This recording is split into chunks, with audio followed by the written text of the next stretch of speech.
तुम्हारे को ये वहम है कि तुम अपने घर में जैविक खाना खा रहे हो। तुम्हारे घर में तुम्हारा केवल अनाज जैविक है।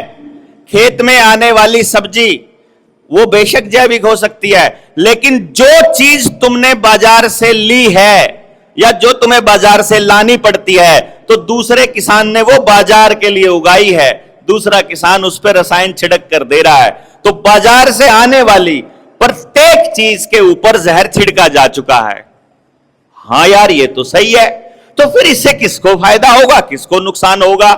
तो ये कैलकुलेशन करने लगे और देखने लगे तो हमें कुछ रहस्यों का पता चला। किन रहस्यों का पता चला?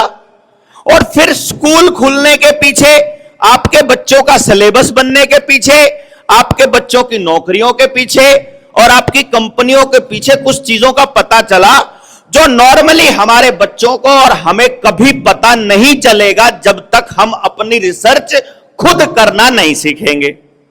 अब कमाल की बात तो यह है कि हमको रिसर्च करना सिखाया ही नहीं गया। मास्टर्स किसी ने किया है? एमए, एमएससी, एमकॉम किसी ने किया है? हाथ खड़ा करो। 3-4 लोगों ने किया है। एमए में हम थीसिस भी लिखी होगी आपने। किस किस ने लिखी है थीसिस? पेपर लिखा हो, थोड़ा बहुत लिखा है। पेपर लिखना कैसे सिखाता है गाइड? क्योंकि मैं तो यूनिवर्सिटी के प्रोफेसर से पीएचडी करने वालों को भी पता है मुझे। तो कैसे करते हैं हम थीसिस और रिसर्च पता है हमको। मैं आपको तरीका बता देता हूं, और ये बड़ी सी बड़ी यूनिवर्सिटी का खेल बता रहा हूं मैं आपको। कहीं आपको वहम हो रहा हो, जिनके बच्चे छोटे हैं वो भी थोड़ा गौर करें कि आपके बच्चे कैसे एजुकेशन सिस्टम में जा रहे हैं। एमए करने वाला या एमए से आगे एमफिल या पीएचडी करने वाला बच्चा लाइब्रेरी में जाता है, जिन लोगों ने कुछ काम किया है उनके काम को पढ़ता है, उनकी रिसर्च को पढ़ता है, पहले के पेपर्स पढ़ता है, पहले की थीसिस पढ़ता है, उनमें जगह का नाम और सिलेबस का नाम और सब्जेक्ट का नाम थोड़ा सा इधर से उधर करके और अपनी रिसर्च के पेपर जमा कर देता है। गलत कह रहा हूं कि सही कह रहा हूं? हाथ खड़ा करो अगर मैं सही कह रहा हूं तो। यही कह रहे हैं, जिन्होंने किया है वो सब बता रहे हैं। इसका मतलब हमारे सोसाइटी में बढ़िया से बढ़िया यूनिवर्सिटी में जो रिसर्च है, जो गांव का आदमी कर रहा है, मैं उसकी बात कर रहा हूं। जिसको फंडिंग ऊपर से मिल रही है उसके बारे में अभी आ रहा हूं। पहले उसकी बात कर रहा हूं जिसको फंडिंग कहीं से नहीं मिल रही है, जो अपने बाप के पैसे से एमए कर रहा है या पीएचडी या एमफिल कर रहा है या स्कॉलरशिप पे कर रहा है, मैं उनकी बात कर रहा हूं। सब के सब, या मैं सबको थोड़ा 1-2% को साइड में निकाल देता हूं, 99% स्कॉलर्स किसी के काम को कॉपी कर रहे हैं। एक भी व्यक्ति का काम ओरिजिनल नहीं है। यदि काम ओरिजिनल होगा तो पीएचडी जो 3 साल में हो सकती थी, 2 साल में हो सकती थी, 5 साल से कम में नहीं होगी। वो भी सिफारिशें लगा के लास्ट में जाके वाइवा होगा, उसका जमा ही नहीं होगी, उसका पेपर ही जमा नहीं होगा। गलत कह रहा हूं कि सही? जितना बच्चा बड़ा होता जाएगा, जब पेपर जमा करने की बारी आएगी अपने गाइड के पास, उसको उतनी ही गुलामी के लेवल पे बात करनी पड़ेगी आपको। क्योंकि आप स्कॉलर हैं तो आपको अपने गाइड के बच्चे भी पढ़ाने पड़ेंगे, उसका सिलेंडर भी भरवा के लाना पड़ेगा, उसके घर के काम भी करने पड़ेंगे, और जैसे वो कह रहा है वैसे लिखना पड़ेगा। आप अपनी मर्जी की रिसर्च सबमिट नहीं कर सकते। वो बताएगा रिजल्ट क्या आना चाहिए। गलत है कि सही है? यह बात अगर कोई डिनाई करे तो मैं बताऊंगा कि फिर तुम्हारे वहां ऐसा क्यों नहीं होता है। यह तो है एक यूनिवर्सिटी की बात जो नॉर्मल चल रहा है। अब चले जाते हैं दूसरी यूनिवर्सिटी की। अच्छा, फिर इसके मतलब यह क्या हुआ कि सारा का सारा रिसर्च मैनिपुलेटेड हो गया? इसका तो यह मतलब हुआ। तो जो भी आपके सामने आ रहा है वो मैनिपुलेटेड आ रहा है। किसी भाई ने अगर आईटी में काम किया हो और वो नेताओं के लिए इलेक्शन मैनेजमेंट का काम करता हो, तो वहां पर जो डेटा को मैनेज किया जाता है और गलत तरीके से पेश किया जाता है, ये वैसे ही है जैसे एग्जिट पोल और दूसरे पोल टीवी के ऊपर दिखाए जाते हैं। यानी जो भी उस टीवी को, उस स्क्रीन को, उस चैनल को, उस अखबार को पैसे देगा, या जो भी उस रिसर्चर को पैसा देगा, वो अपने रिसर्च में आंकड़ों का हेरफेर इस तरीके से करेगा कि रिजल्ट उस मालिक के फेवर के आए जैसा वो मालिक जो फंडिंग करने वाला है दे रहा है।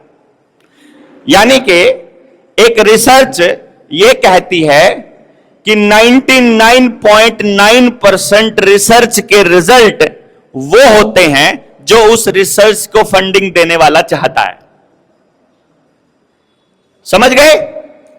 अर्थात फंडिंग देने वाला सबसे इंपॉर्टेंट और सबसे बड़ा हो गया। गलत कह रहा हूं कि सही कह रहा हूं?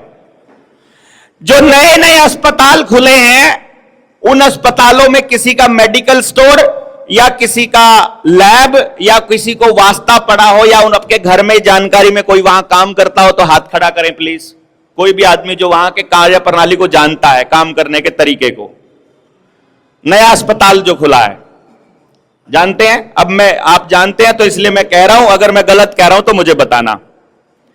99.99% बोल रहा हूं, यानी कि सच होने के चांस 0.001% है। 0.1%। 99.99% चांसेस हैं कि लैब में जो भी टेस्ट रिजल्ट आए हैं वो अलग आएंगे अगर आप दूसरी लैब पे करवाएंगे तो। गलत है कि सही है? 100% सही है। अगर आप एक ही चीज का, एक ही व्यक्ति का टेस्ट करवाएंगे 3 लैब से तो तीनों लैब अलग रिजल्ट देंगी। आप शुगर टेस्ट करवा रहे हैं, इस उंगली का शुगर अलग आएगा, इस उंगली का अलग आएगा, इस उंगली का अलग, अगली का अलग, अगली का अलग।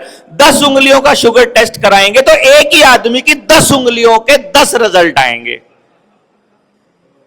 इसका मतलब सारा टेस्टिंग मैकेनिज्म फ्रॉड हो गया है कि नहीं? भाई अगर 10 जगह आएंगे तो आपको एक सच है, तो डॉक्टर को कैसे पता लगेगा कौन से वाली लैब का सच है? अंतर्यामी तो है नहीं है वो। ठीक है जी। दूसरी बात, अगर कोई डॉक्टर 1 करोड़ रुपया खर्च करके डॉक्टर बना है, एमबीबीएस किया है, और एक डॉक्टर फ्री में बना है डॉक्टर, उसको मेडिकल का ज्ञान है, पूरे शरीर का ज्ञान है। एक मुझे सिर्फ इतना बताना है कि दोनों में से एक डॉक्टर को तो आपके बार बार विजिट करने से कोई पैसा नहीं मिलता और कोई फायदा नहीं होता, क्योंकि वो आपसे पैसा लेता ही नहीं है।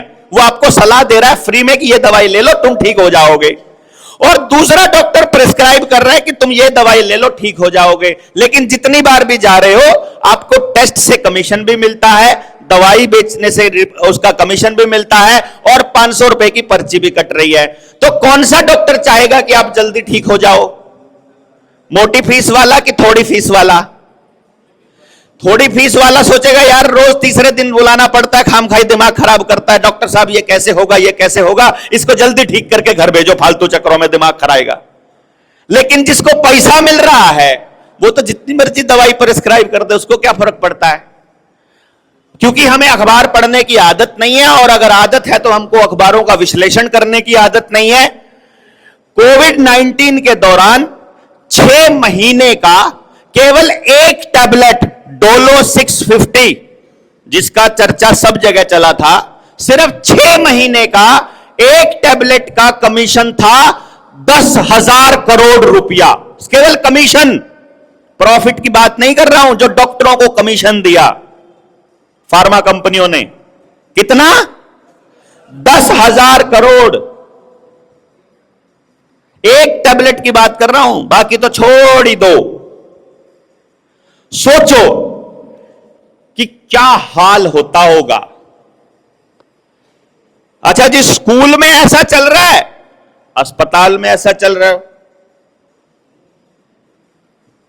फिर चलते हैं थोड़ा सा खेती में। मैंने आपको बताया कि नुकसान कहां होगा और फायदा कहां होगा।